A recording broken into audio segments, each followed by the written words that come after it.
Malam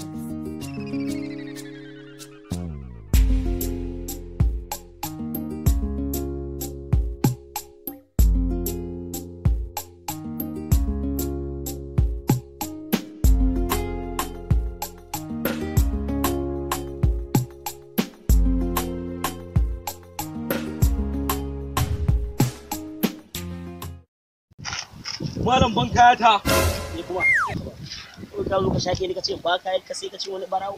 Kai yanzu nan ka zo ka dauke mu abu ka ce wani ba kai ka.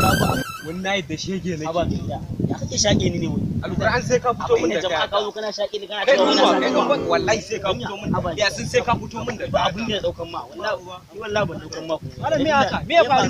Me ya Ke faruwa haka? Kai ya dauke mu abu na. Kai kuma mai gida me ka daukan mai? Da girman ka haka kai shiga ta kamala amma a ce ka dauki wani abu me ka daukan mai? Me gida daga fitowa masallaci ba nan na masallaci wasu yace na daukan mai waya wait ko memory ma ba Ku yi follow da subscribe na mu a YouTube channel.